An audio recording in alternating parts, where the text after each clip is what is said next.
M രാകേഷിലേക്ക്. Rakesh, മിഠായി തെരുവിൽ കച്ചവടം പൊടി പൊടിക്കുകയായിരിക്കുമല്ലേ ഓണത്തിന്? വിനീത, നമ്മൾ ഈ കാണുന്നത് പോലെ തന്നെ മിഠായി തെരുവിലെ തിരക്കാണ് നമ്മളിപ്പോൾ കണ്ടുകൊണ്ടിരിക്കുന്നത്. നിരവധി ആളുകളാണ് ഉത്രാടപ്പാച്ചിലിൻ്റെ അവസാനവട്ട ഒരുക്കങ്ങൾക്കായി സാധനങ്ങൾ വാങ്ങിക്കുന്നതിനും മറ്റുമായി മിഠായി തെരുവിലും ഒപ്പം തന്നെ കോഴിക്കോട് പാളയത്ത് വലിയങ്ങാടി ഉൾപ്പെടെയുള്ള സ്ഥലങ്ങളിലൊക്കെ തന്നെ വലിയ തിരക്കാണ് അനുഭവപ്പെടുന്നത്. ഗതാഗത നിയന്ത്രണം ഉൾപ്പെടെയുള്ള കാര്യങ്ങൾ, അതായത് വൈകുന്നേരമാകുമ്പോഴേക്കും നഗരം യഥാർത്ഥത്തിൽ സ്തംഭിക്കുന്ന ഒരു അവസ്ഥയിലേക്ക് നീങ്ങും. അത്തരത്തിലുള്ള ആളുകളാണ് സാധനങ്ങൾ വാങ്ങിക്കുന്നതിനും അവസാനവട്ട ഒരുക്കങ്ങൾക്കുമൊക്കെയായി ഇപ്പോൾ മിഠായി തെരുവിലേക്ക് വന്നുകൊണ്ടിരിക്കുന്നത്.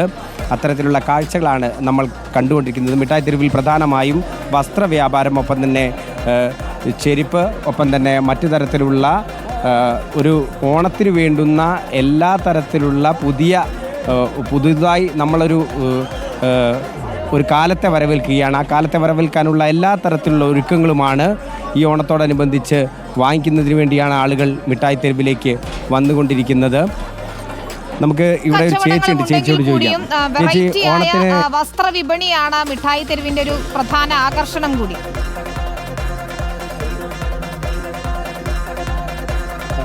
വാങ്ങിക്കാറുള്ളത് ഇനി എന്തൊക്കെയാ വാങ്ങിക്കാറുള്ളത്? സാരി വാങ്ങിക്കണം, എല്ലാവർക്കും ഡ്രസ്സ് എടുക്കണം, വീട്ടിലെല്ലാവർക്കും ഡ്രസ്സ് എടുക്കണം, അത്രേ ഉള്ളൂ. വേറെ ഡ്രസ്സാണ് കാര്യമായിട്ട് ഇന്നത്തെ ഉദ്ദേശം. അതെ. ഈ പച്ചക്കറി വാങ്ങിക്കാനുള്ള എല്ലാ പരിപാടികളൊക്കെ കഴിഞ്ഞോ? അത് നാട്ടിൽ ചെന്നിട്ടാണ്.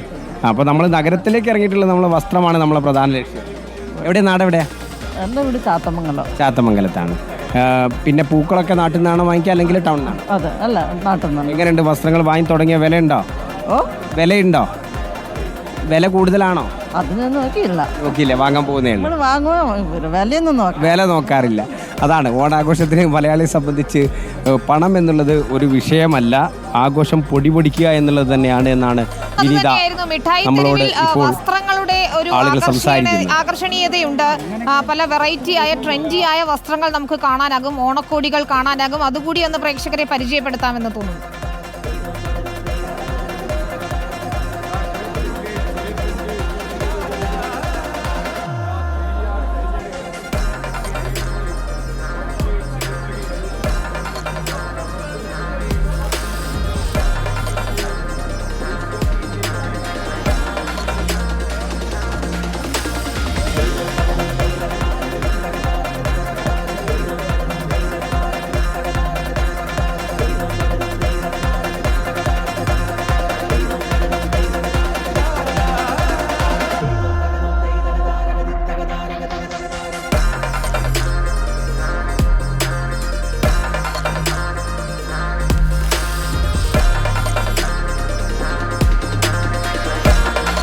മിഠായി തെരുവിലാണ്. ചേട്ടാ, എങ്ങനെയുണ്ട് മിഠായി തെരുവിലെ കച്ചവടം? എങ്ങനെയുണ്ട്? ഇപ്പോൾ വയനാട്ടിൽ നിന്നൊക്കെ ആലോചിക്കാൻ നമ്മൾ സങ്കടമാണ്. വയനാട്ടിലത്തെ കാര്യങ്ങളൊക്കെ ആലോചിക്കുന്ന സങ്കടങ്ങളാണ്. ഇപ്പോൾ പ്രത്യേകിച്ച് ഒരുപാട് ആൾക്കാരൊക്കെ ഉണ്ട്, പക്ഷെ നമുക്ക് സങ്കടമുണ്ട്. വയനാട്ടിലത്തെ കാര്യങ്ങളൊക്കെ ആലോചിക്കുമ്പോൾ ഭയങ്കര സങ്കടത്തിലാണ്. എന്നാലും നമുക്ക് ഓണം അടിപൊളിയാക്കണം എന്നുള്ള ആഗ്രഹമാണ് എല്ലാവർക്കും, ജനങ്ങൾക്ക് എല്ലാവർക്കും ഓണം അടിപൊളിയാക്കി പോകണം എന്നുള്ള ആഗ്രഹത്തിലാണ്. എന്നാലും ഒരു പ്രതീക്ഷ ഉണ്ടാവല്ലോ, ഓണക്കല്ലേ. എന്നാലും പ്രതീക്ഷയുള്ള ആൾക്കാരുണ്ടല്ലോ, ജനങ്ങളുണ്ടല്ലോ, പ്രതീക്ഷയോടെ കാത്തിരിക്കുകയാണ്. ഓണക്കാണ് അപ്പോൾ നല്ല അടിപൊളിയായിട്ട് തന്നെയാണ് ഇപ്പോൾ ഓണം ഇങ്ങനെ കടന്നു പോകുന്നത്.